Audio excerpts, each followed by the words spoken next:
This is the first episode of Manked, which I hope to be a weekly roundtable discussion of the great film Mank 2020, director David Fincher. I know that this feed used to belong to the podcast Nailed. I have been asked to not return to that podcast, which has created a lot of awkwardness when one has a live-in podcast partner, as I do. It just creates a lot of awkwardness and hostility. But things are good. Things are still good. But anyway, we're moving on from Nailed. It's nothing to me now. And this is Manked. So this is the podcast I really always wanted to do. And I wanted to ask my best friends, fellow Mank heads, to join me in a weekly Mank discussion.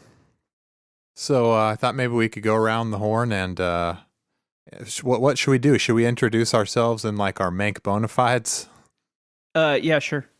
All right. That voice you just heard was why don't you introduce yourself? I'm Adam. I previously hosted a podcast with Blake called Shelf Life, all about toy collecting, and it's kind of like a Shelf Life reunion almost. Yeah, it kind of is. I've got my Mank custom action figures here. I unfortunately can't show them off, but we'll post some on Nailed Pod. We're changing that username over on Instagram to @MankedPod. I want Blake to pull out his old. It used to be all spare Batman heads, but now it's all spare Mank heads that he's. Yeah, I had to use. It's really hard to get the Mank head right. Well, who do you use for your Mank? Well, I found an old Fifth Element line of action figures. There you go. Yeah. I actually use Commissioner Gordon is way better. It's way closer. You know what? You got me. That's a much better one to start. Mine has like a customs. Mine has a skull, like a skull shield covering half of his forehead, so it doesn't work as well. Although the age of Gordon is a little off because Mank is supposed to be 21, 22 in this film. Something like that, yeah. Fresh out of college, fresh out of the university. So how many times have you seen Mank, Adam? If you don't count it playing on my TV currently, only about 4 or 5. Okay. Well, okay. So basically a Mank virgin. Do you really have it on right now? Oh yeah, of course. It's at the part where he's drinking right now. But I have turned it into a bit of a drinking game when I watch Mank. Excuse me? So, it's hard to know the exact number of times I've seen the movie because I usually am out by the end of it. So, okay. Yeah, that's the correct answer. That's the real Mank fan answer. Us Mank boys know what's up. You play the Mank drinking game until you vomit just like our boy. Yeah. Okay.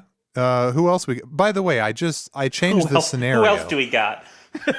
I changed the improv scenario and we are now all in a living room together. This is live. Oh, okay. So we're all watching Mank. Yes. There's a nice big screen. We're all watching Mank together. It's on mute, but captions on.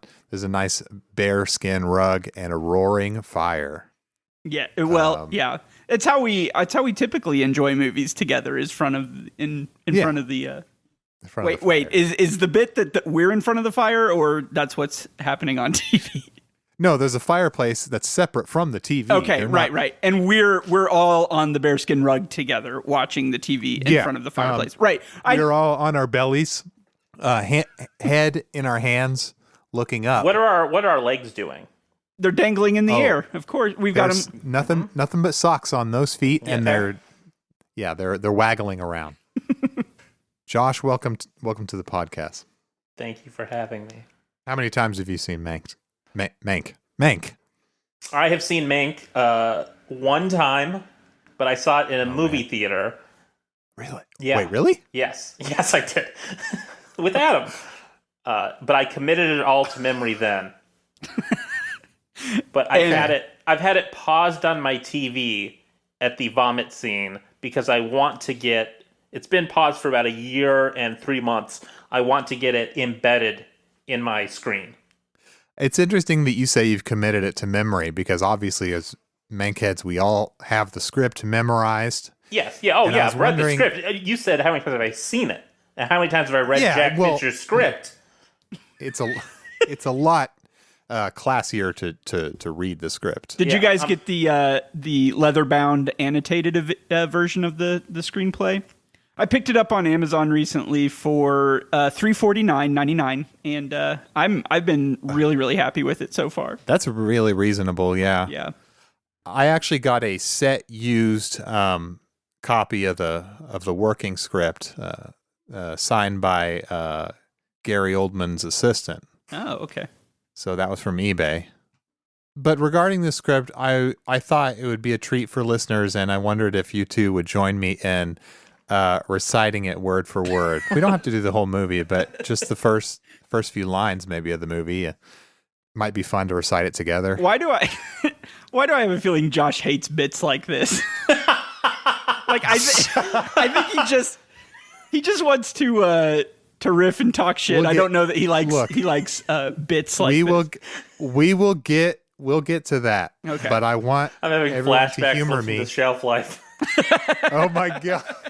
Look, shelf life was never this goofy, so don't even. You guys had some bits. Oh, we kept it very straight and serious on that podcast about toys. Yeah, that was an adult podcast. This is for kids. This is a Mank Kids cast. These guys are being humble and they're being shy, and I'll say the first word or so, and you can join me in reciting the script. Okay. So, exterior day, whatever. Hello, you saying it with me? Yeah, my name is Mank. Owitz. And Owitz. Right. And I wrote Citizen. The Citizen Kane. Kane. With or my Orson. Best, Orson. My best friend. Orson. My best Orson. My best Orson. Friend. Alcohol. Yeah, and then there's the whole. Oh. Yeah, that's good enough. That's enough to prove to me that you're both real Mank heads. Clearly, the shooting script is a little bit different than the. Mine doesn't have some of the changes that might have been in. The leather bound that you got. Well, we got pretty close there. Yeah, that was the first 10 or 12 pages. Right. That's basically how the movie goes. So, what do you guys think of how many, Academy Award noms this sucker racked up? What do we really think about that? Well, I think it's the worst crime. It's the worst assault the Academy Awards have ever seen on stage. It's like they might as well have just walked up to David Fincher and slapped him in the face. Right. That's how insulting this was. Mid introductions to Best Documentary. Where am I going with this? I'm trying to make this. No. I have you guys heard this? Have you guys heard this? Will Smith slapped Chris Rock. Hey, have you seen this? Have you heard about this? Have you guys heard this latest news? By the time this podcast drops, that news, that what do you call it? Dialogue, the discourse. Yeah, the discourse. I think will be totally done on that. I'm going to tell you something. It absolutely will not be. Well, think so? Here's the thing. It will not be done, but it should have ended like 24 to 48 hours ago. Yes. We've stopped talking about the war in Europe. Like, how long? War is over. This is good. We should be happy. Well, okay, so the war came along to end the pandemic, and then Will Smith came along to end the war. Right. A real insult would have been the real insult to Hollywood would have been if he'd gone up there drunk and vomited right on his feet. That's a real sign of disrespect there. In reality, Mank earned 10 nominations. That's a lot. The most of any movie that year. For winning. How many did it win? None? Probably one best Mank. I know that. most black and white, maybe. It won best production design, best cinematography. That's best black and white. That's it. Yeah, just two. That is it wild. Lost to everything. I mean, it won 2, but it's still an insult. 2 out of 10. Come on. And nomination for score. I've got to bring it up. Oh yeah, what was the better score? What kind of snubbery is that? Wait, was it nominated for score? I can't even find score. Hang on, I think it was. Wait, did they get rid of score? No, score. It was nominated for score. Okay. Yeah, the winner was Trent Reznor won. Right, you can't hate that. Yeah, this was the year that Trent Reznor was up for 2 scores, and the cartoon movie won. Wow. I said they should have given it to both. They should have made Mank a cartoon. They should have made him a special Oscar with 2 heads. Yeah. I don't know why they don't do more of that, recognizing people's achievements by just adding heads to the Oscar. Like, okay, this is what, you know how some people have way too many Oscars. They should give you one base body when you get your first, and then it's like a Build-A-Figure. Now we're just doing shelf life. Yeah. No, they just keep melting heads onto that sucker. That's what they should do to punish Will Smith, is just break the head off his Oscar. He can keep it, but no more head. Yes, but it's headless. Meryl Streep's shelf should look like she's got a golden human centipede just going right across it. Yeah, but like you put all these heads and limbs, and then like on your 10th you get like a ride, a motorcycle or something for the Oscar. Oh yeah, that would be great. Fucking sick. Mm-hmm. And then like a play set. Yep. A whole display. Technodrome. You said that with so much conviction. I've never heard anyone say Technodrome with. You I've said heard it so that much conviction. I'm saying you're so. We've talked to John Arnett before. That's true. I think you have heard that. Oh, those turts. Speaking of technodromes and the films of another David Mamet. I think you know who I'm talking about. That's right, David Mamet. Was he canceled, by the way? Mm-hmm. Oh yeah, big time. What did Mamet do? He loves Trump. Oh, how does that happen? He's one of those guys who took he's one of those 9/11 guys who, after 9/11, they lost their mind and became conservatives. Bill Maher and Dennis Miller. Yeah. Very similar trajectory. No, Bill Maher didn't lose his mind. He got way smarter. Bill Maher has not. Bill Maher. Listen. I don't want to be a Bill Maher defender, but he has not changed. It's the liberals that have changed. Anyway, I mean, it is funny because it is absolutely true that he has shown no personal growth in his life ever. Right. That's virtue. Yeah. I'm the same person I was when I was a child. I'm the same guy now. The same beliefs. It is the liberals that no longer think partying at the Playboy Mansion is okay and good. Let's see what else we got. You were going to say something about a director named David. Oh yeah, and then I was kind of like floundering because I forgot the fucker's last name. David Leary, Dennis Leary's brother. What is wrong with my brain these days? You're getting too old. It's happening to me constantly. Does it happen? No, you're just stupid, Blake. You specifically are stupid. Jeez, I'm the himbo on every podcast. Someone asked. I'm telling this with this anecdote with respect in our Discord. If himbo was a Missouri regionalism. Because he hadn't heard it used before. Oh, someone asked you that. Okay, I thought you were asking. Yeah, someone asked me that, and I was like, no, just a stupid thing we like to say. But it's not regional, right? They say it everywhere. No, it's not. Is Mank a himbo? He was the first himbo, I think. Well, while you're trying to think of David Gordon Green's name, I have a fun fact about David Fincher, the director of Mank. And I know you'll appreciate this as a sci-fi fan, but not many people know this outside of myself because I am probably the biggest film buff to exist. But David Fincher, director of Mank, also directed Alien Cubed, which, like I said, not many people know. It's not well-known film history that he had a very successful run as director on that film. Yes, and that's one he's very, very proud of. He said, "Make my name bigger" on the DVD. They instead of calling the alien Big Chap, they call it Big Dave because he was so proud to be associated with that film. Everyone hated Fincher so much by the end of it. They were they were calling the monster Dave. Big Dave. What happened on that film that made him so mad, huh? I don't know. They fucked with it too much. I think he's just afraid of aliens. He's like me and Josh. Just got a phobia. I think I went on a ride at MGM Studios at Disney, and they had Alien on there, like the Alien thing, and it scared me. And so I think what happened... How old?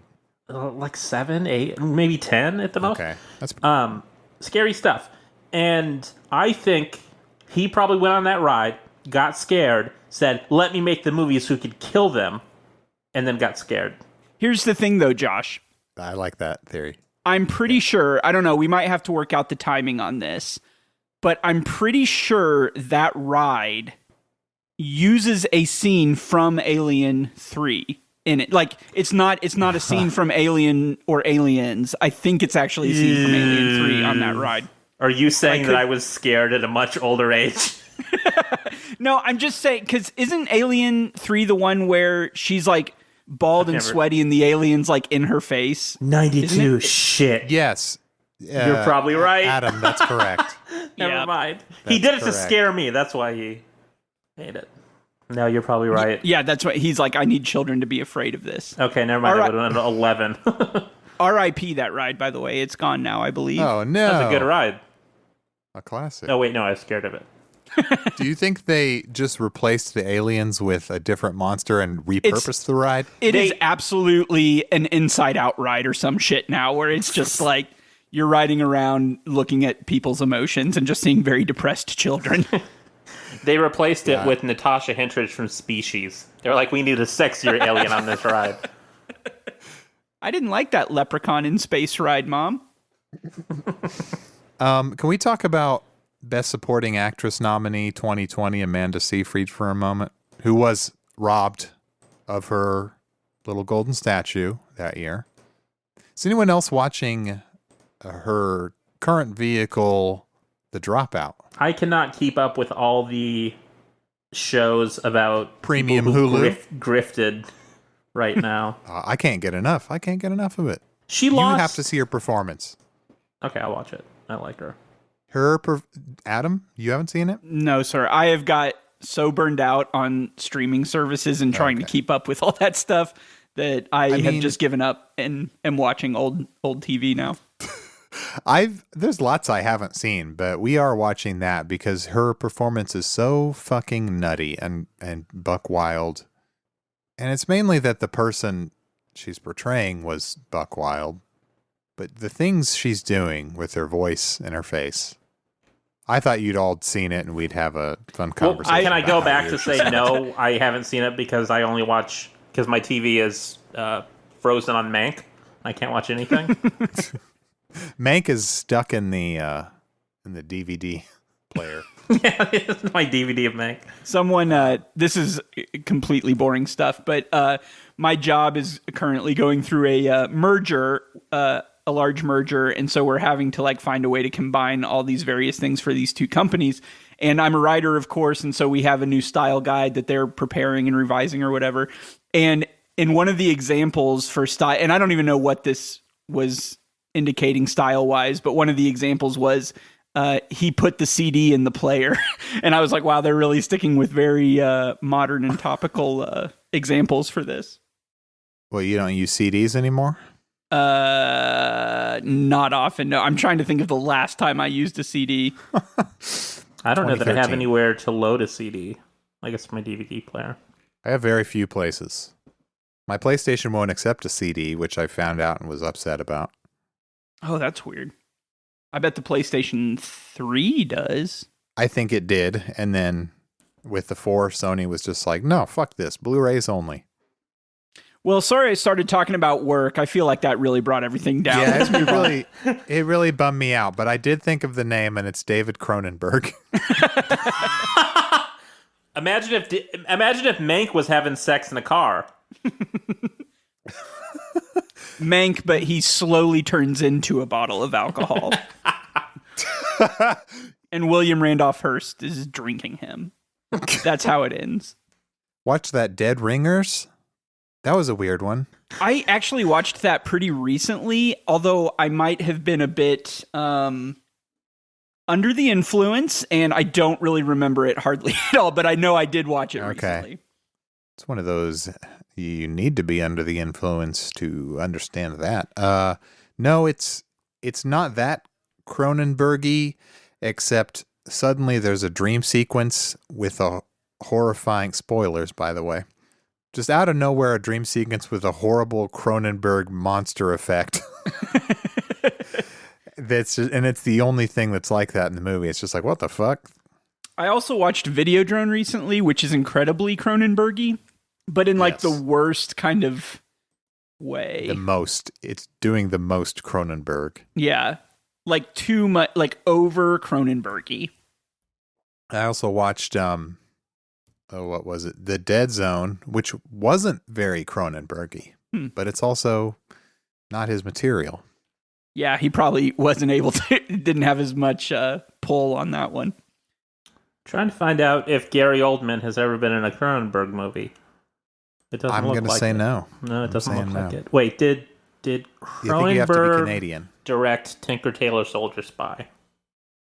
No, that was... I like how there was a moment like we were like, yeah. I wanted to be clear that was the dumbest thing I could think of, and then everyone was really considering it like, did he direct Tinker Tailor Soldier Spy? That's a great question.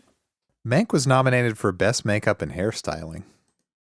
Pretty good hairstyling and makeup on the marching band costume worn by... trying to look up her character name now. I know it. Marion Davies. Yeah, Marion Davies. The great Marion Davies. The great silent film star. So I'm going to say this now to prevent myself from doing it later because I have decided not to commit to this bit. But when we were doing the screenplay reading, I was at some point going to scream "everyone" as loud as I can, which is a reference to Gary Oldman screaming "everyone" in oh shit, what's that movie? Come on, Leon the Professional. Oh, I haven't seen that in a very long time. I don't know if you remember that. He's that joke in the hallway, and he just it's the only reason I think of it is because Alamo uses it sometimes during their like shut the hell up thing before the movie starts, where they're like, who should be quiet during the movie, and then it just cuts to Gary Oldman screaming "everyone" so loud. It's great. They should get Mank to do one of those, like the actual really person, Herman J. Mankiewicz. Why doesn't he make more appearances as Mank? Yeah, he could be no clue. Really why writing this. Why don't they have a Mank ride at Disney?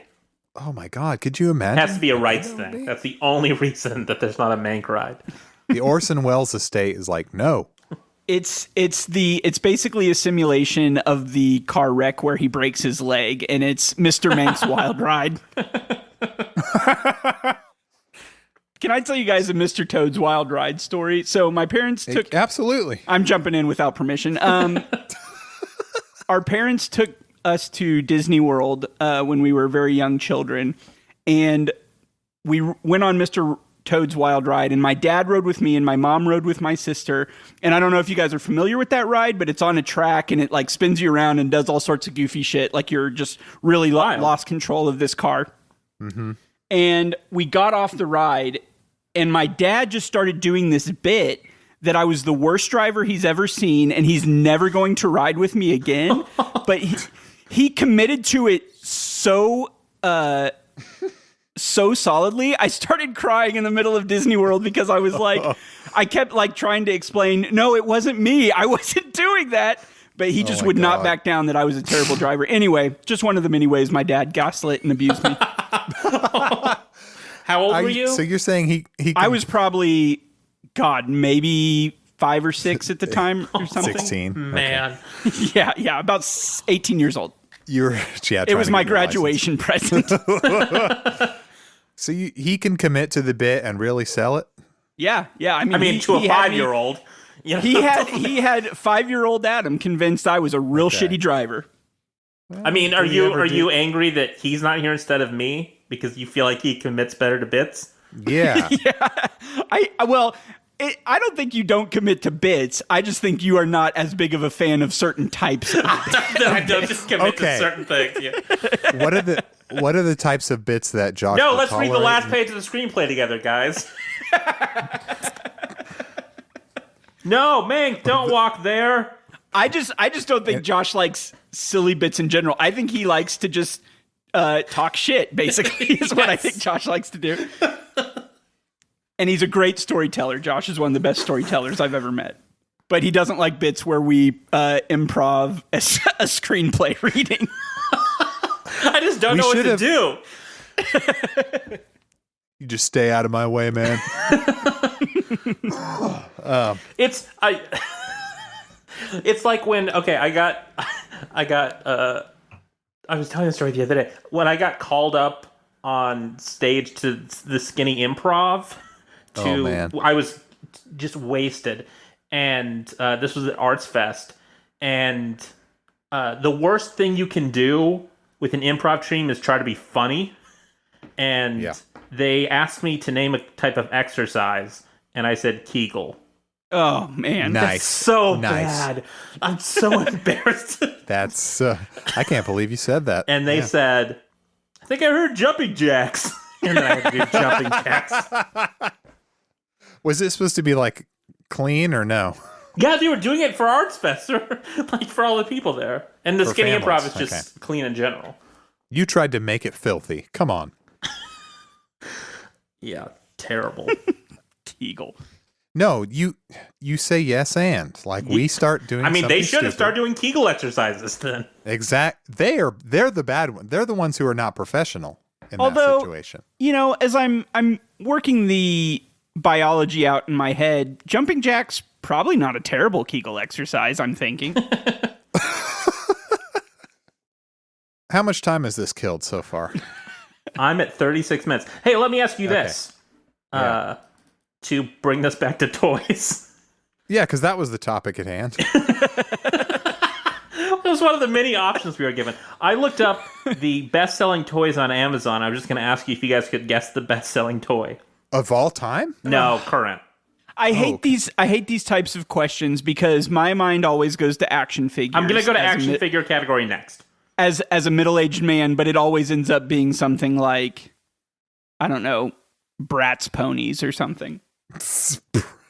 I saw some Bratz ponies on Twitter earlier, and I don't know if it was like a fan-made thing or if it's a legit thing, but they were horrifying. Yeah, I was gonna say there's Bratz ponies now, like with giant heads. Probably not, but maybe. The best-selling toy right now is the Ghost Band Papa Emeritus figure by Super 7. Oh, definitely. No, it's a mini Dyson vacuum cleaner for kids. What the fuck? Like all of the top toys are shit like that. Like, there's Pokemon cards, but it's just Play-Doh, just very generic, like bunny stuff like that. Do you guys consider Pokemon cards or any sort of trading card a toy? No. Pokemon cards maybe because I think this is toys and games. I'm sorry, it's toys and games. Okay, that's a game. That makes more sense. Where would you put baseball cards? Collectible. Why didn't they make Mank cards? You know, remember or Mank sticker books? I would love that. I can't believe they didn't cash in. Did you say you had stuff on Mank merch? Me? No. I was going to try to think of some stuff. I'm legit pissed there's not more Mank merch. Did you have sticker books for movies as kids? I probably had. I know I had some sticker books. I don't remember specifically what. Dick Tracy, maybe? Probably, Dick Tracy, Batman, 1989. Batman Forever is the last one I remember having, and too old for me to be having that. Yeah. Because I was masturbating to it. Oh, no. Oh, Josh. I'm going to have to You can censor cut the joke.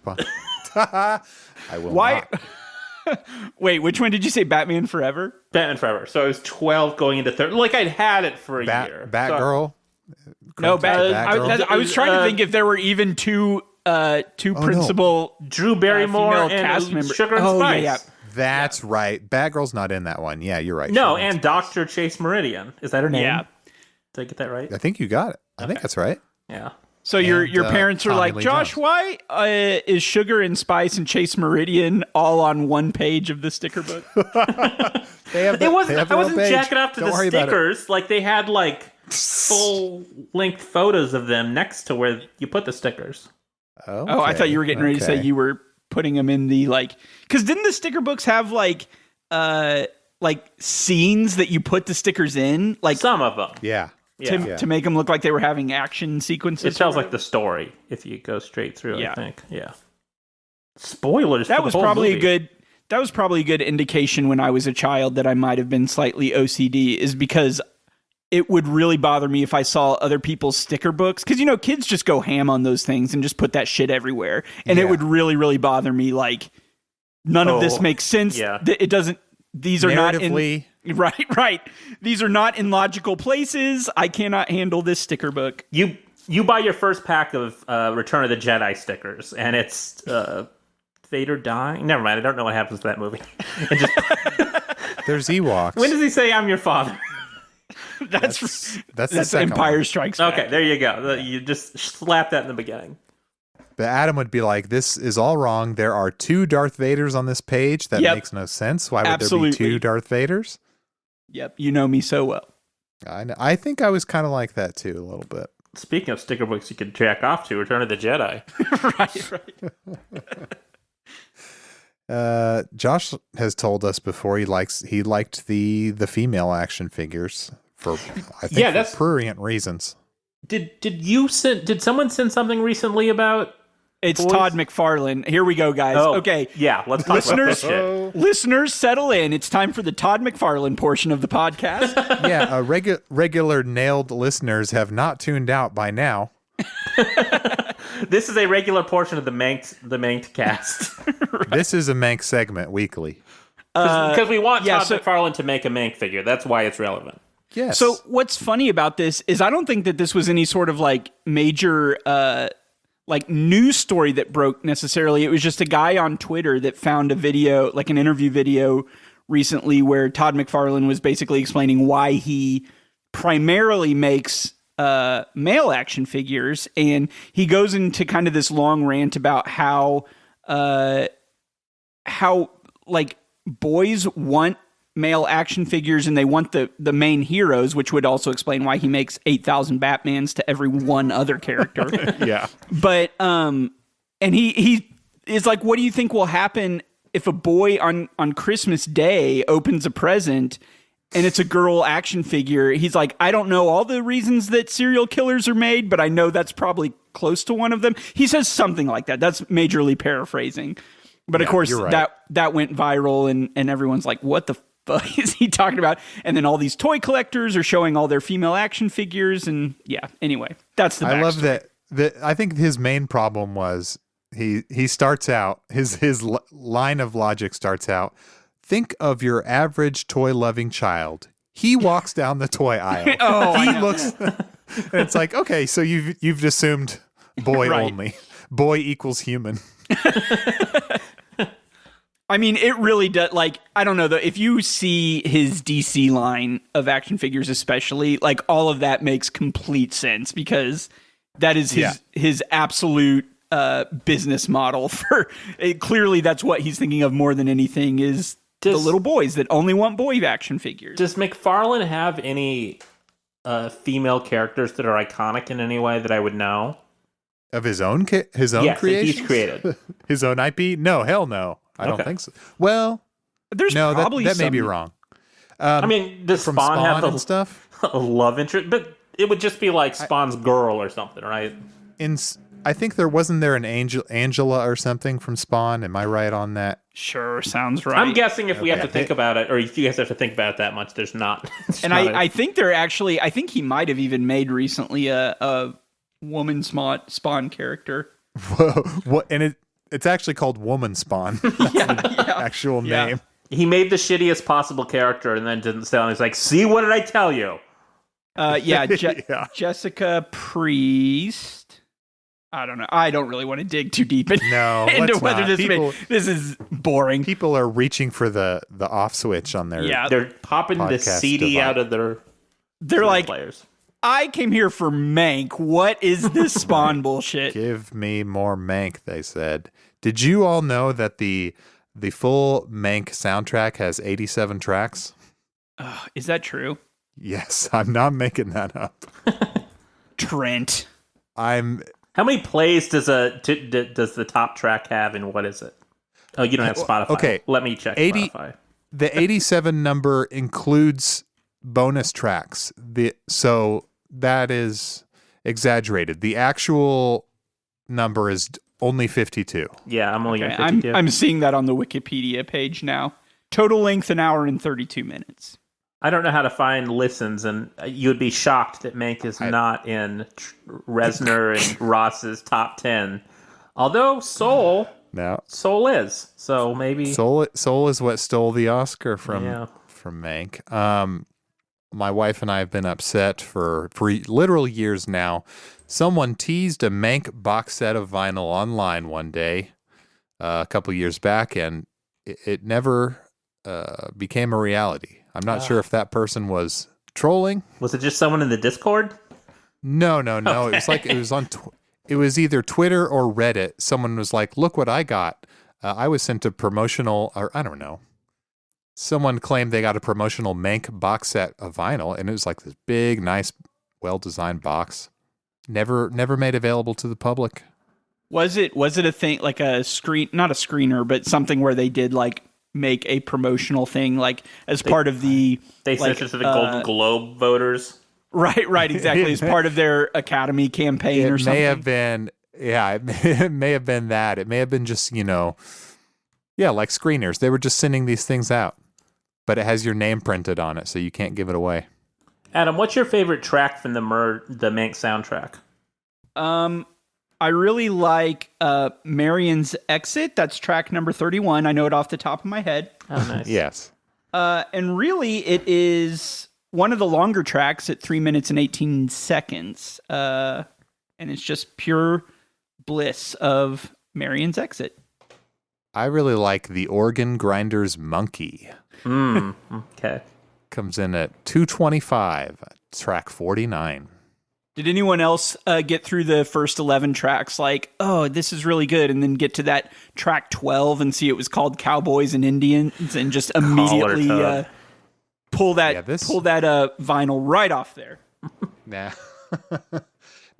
we have to keep in mind that this is about an era where that was okay to say.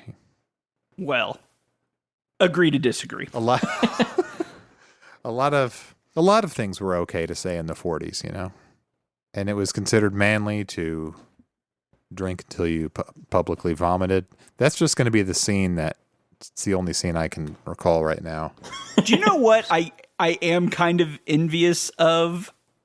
I don't know that this would be something I would love all the time, but the idea that their parties are almost like public forums where it's just everyone kind of sitting around debating each other. Like, I'm not saying it looks fun when everyone's being clever and witty in a movie.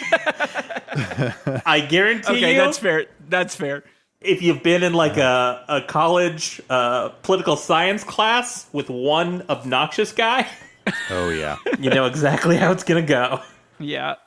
Just two boisterous people just talking over each other constantly. The worst two people there won't shut up. Yeah. It's always the worst. And everyone else is just having private, quiet conversations to themselves, mostly about how much they hate the other two people. Yeah. Right. Sometimes it's just one loud dude who will just kind of have a thing with himself and doesn't even need anyone to validate him. He'll just keep going. He needs to explain his ideas on libertarianism. It's like that stand-up comedian at the AMC in Burbank. Did you guys see that video? No. Oh yes. So apparently God. the power went out at the AMC in Burbank last week, and one of the movie patrons decided to take it on themselves to get in front of the theater and do their stand-up act. And their type 5. It is exactly as terrible. Yeah, it was. Oh Jesus! It was exactly as terrible as you would think. At one point, she's singing opera. What? She's doing like a witch's voice at some point. Why was opera part of it? There's voice work here.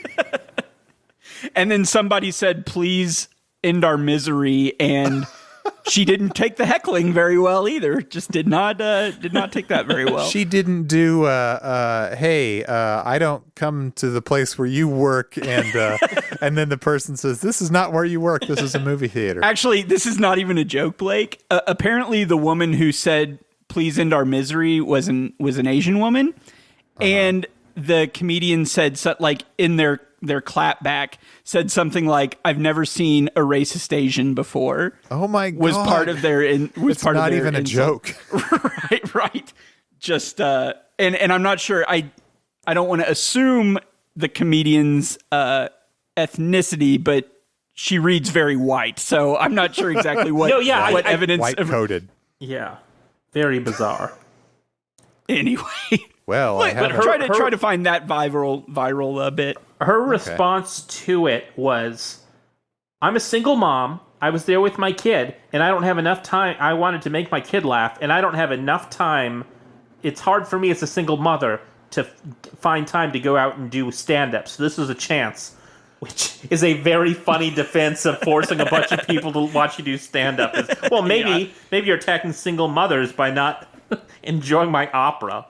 Also, we all worked at a movie theater together when we were children. What's the protocol for... You can't really... So the movie's off. You can't really do anything about that. That's being fixed. But somebody in the audience just decides to start entertaining everybody. What's the protocol for that? I can tell you. Based on the Passion of the Christ, you have to, when they get up after the movie and start preaching to people, you have to go stop them. Oh, wow. This happened? Yes. And normally in those kind of situations, I am too nervous to do anything, but I was so angry at the guy that I made him stop. Listen, in a Passion of the Christ crowd, though, I feel like the worst person in that crowd is already still at least partially Christ curious. So why are you preaching to that crowd? You know, now if they had run out and started preaching to whatever else was out around then, Jackass 2, maybe, I don't know, then that would have made more sense. Yeah, they also were handing out, like, some people would be handing out literature when that was out. You're right. They should have been coming to the theater and handing out literature in tracts when it wasn't when Christians hadn't taken over the theater. Right. Was he really angry at you, Josh, and accuse you of persecution? He was the loudest, most obnoxious church dad, like that type of guy. Do any of us have one of those? That a church home? Dad? A loud church dad. Oh.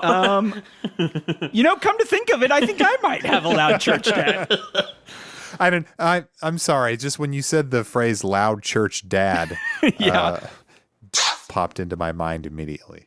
Is a literal celebrity at his church.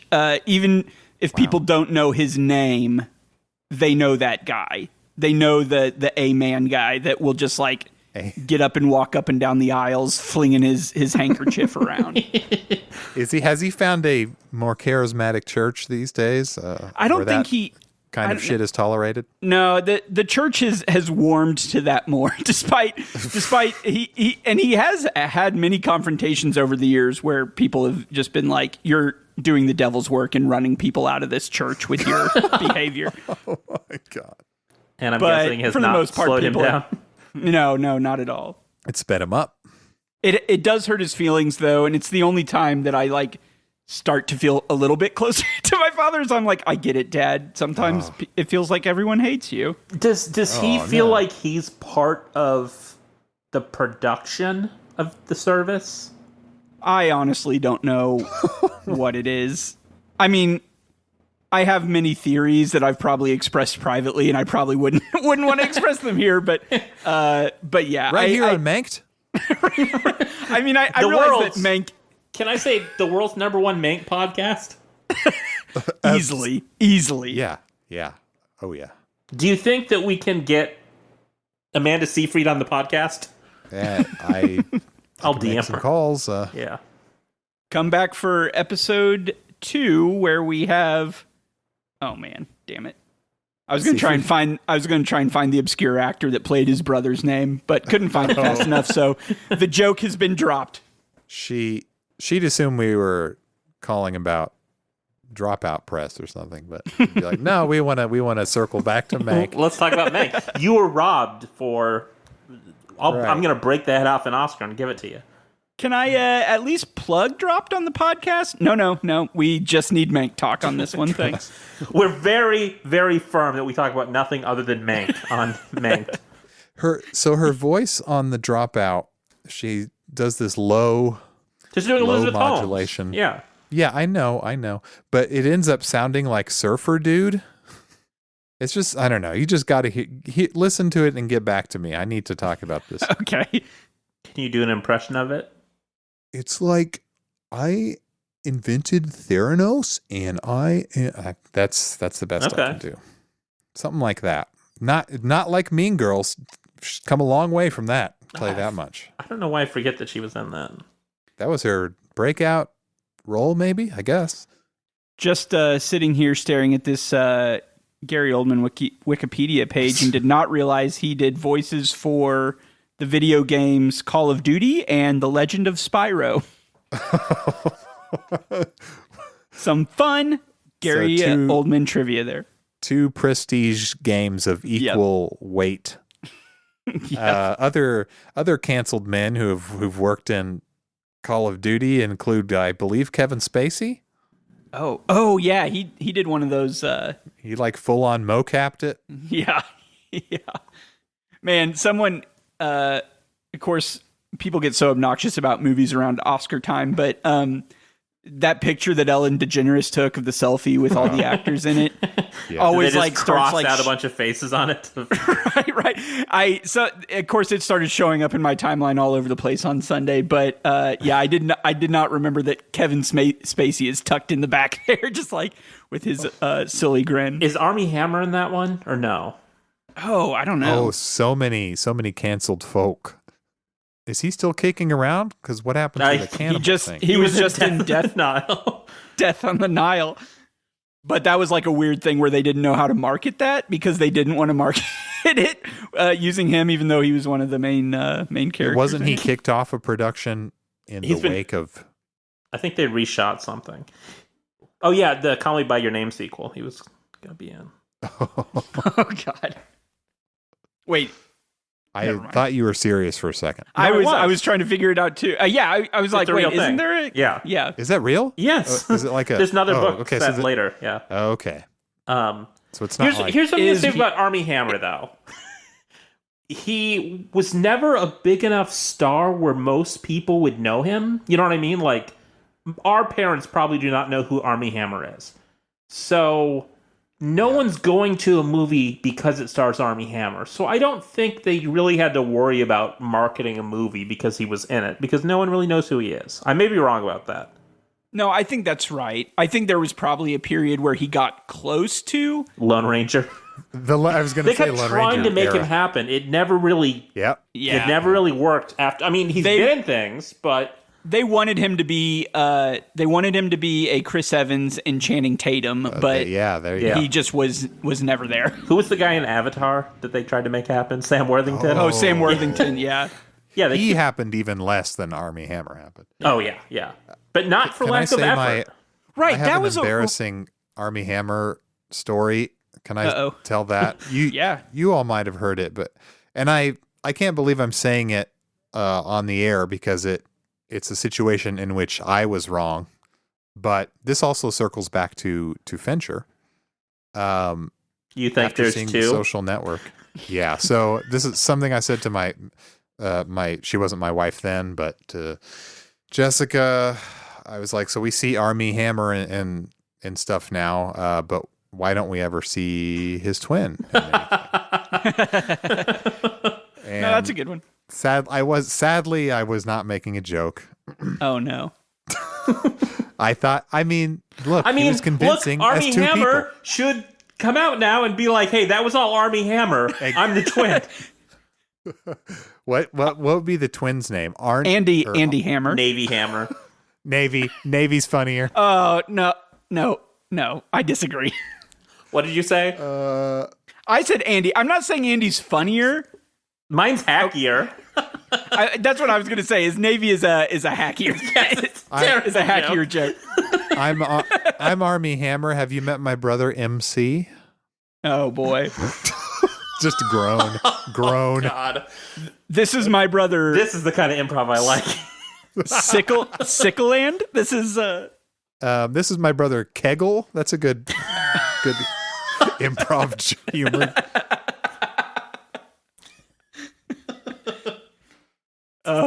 The height of comedy. Yeah. The skinny improv just shaking their heads at me in disgust. We're changing the name of this series to posting our L's online. I can't imagine the embarrassment of yelling out Kegel in a crowd and it being followed by silence and being ignored. I didn't yell it out. I was brought on stage to be part of the show. It's worse than that. Yeah. One time I went to see the Mads, as in the Mystery Science Theater 3000 Mad Scientist, do a live show at a movie theater here in town. I went with Blake's wife and my then roommate. And I got kind of... I like how you said Blake's wife. Yeah. And I got kind of drunk. And at the end, they were taking questions from people. And I stood up and said, "Will you write a Facebook post on my account?" And they just very sincerely were like, "No, we're not going to do that." And that was just kind of the end. And I am still embarrassed by that interaction to this day. Shut down. It's not fair because it would have been an easy thing to do. Yeah. Like when Dionne Warwick wrote that one, somebody's Twitter bio. Oh, yeah. It'd be like that. That's what I was going for. It's no skin off your ass. Instead, I humiliated myself in front of Dr. Forrester and TV's Frank. No, we won't be doing that. Please sit down. Yeah, exactly. Stop ruining this for everyone else. Now, if that had been a Kevin Smith Q&A, he would have answered your question for about 95 minutes. And then there would have been no time for him to write it. How about I type out a message with my dick? Sir, I didn't ask anything about Jason Mewes giving people head. Why are you talking about this? It was always so funny to see the number of people in the lines to ask him questions versus how long each question was getting answered for, and this not deterring people, a dozen people back in one of the three lines. Yep. I dropped a photo in our group Discord. I saw. This is a movie starring Gary Oldman called Guns, Girls, and Gambling, where he plays Elvis. Is anyone familiar with this? Nope. Hang on. Is that Christian Slater as well? You know it. This is from 2012. And Dane Cook. Wow. Okay, I definitely didn't know this existed. Who is the lady? I don't know. Is that Charlize Theron? It looks like Charlize Theron. No, it's... Well, on the poster, it Megan says Helena Park. Matson. Never heard of her. Chris Kattan is in this movie as gay Elvis. Oh, no. Oh, no. Okay. No. Elvis Chris. impersonators. Chris. Gay Elvis, Chris Kattan. Little person Elvis, Tony Cox. Asian Elvis. Okay. Blake, I feel like you would be most in sync with me on this. Yeah. When we were growing up, like mid to late 90s, was there not just an obscene number of movies that featured a shitload of Elvis impersonators? Like, yeah, I feel like there were so many things I watched where it was like a common thing, and it just made me. It was one of those things where people like joke about like I was led to believe quicksand was a much bigger problem than it is. Yeah, that's how I feel about Elvis impersonators. Like. And I don't know, maybe it was just the stuff I watched, but it's like I feel like there were just millions of them all over the place. I was led to believe Elvis impersonator was a common career path. Yeah, like even on shows like Saved by the Bell and like shit like that, for some reason there were always just like Elvis impersonators being worked into the plot. Especially on Saved by the Bell, it's a shorthand for humor. So like something they do often on that show, instead of writing a joke, they'll just do a joke shorthand and be like, nerd. This person is a nerd. Look at their glasses. pocket protector.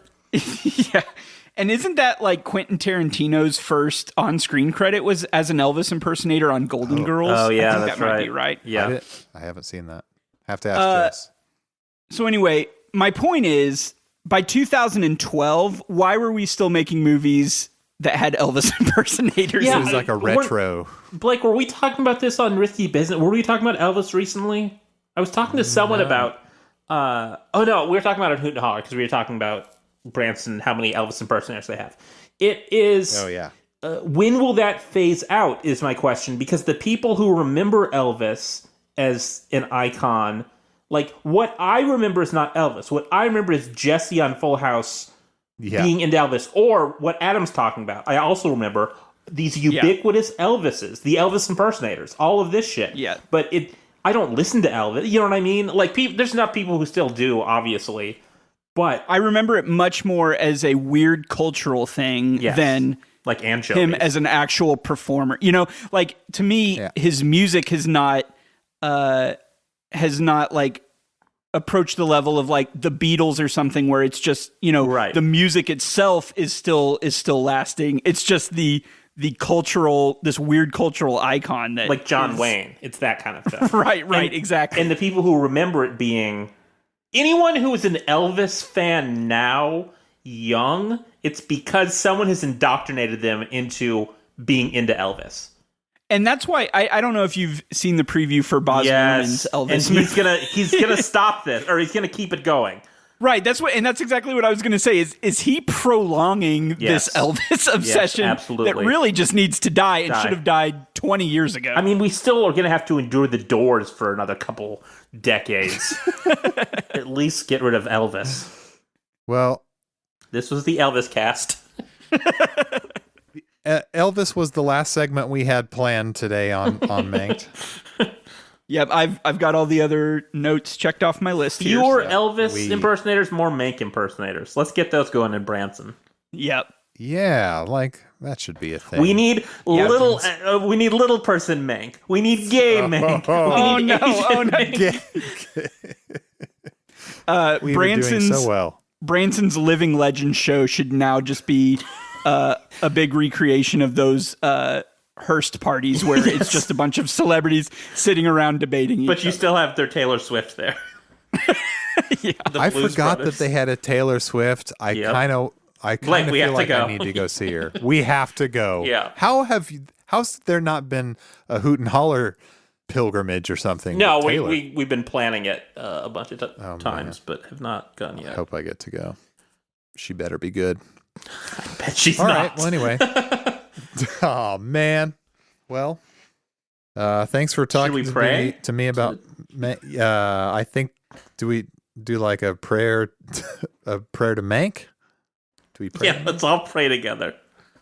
You lead, man.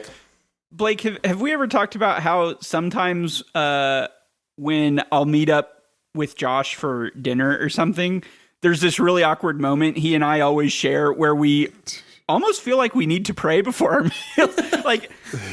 like we have these weird flashbacks to our childhood where we're kind of like, is this a time where we pray now? Should we pray? Do we pray over this incredible pizza?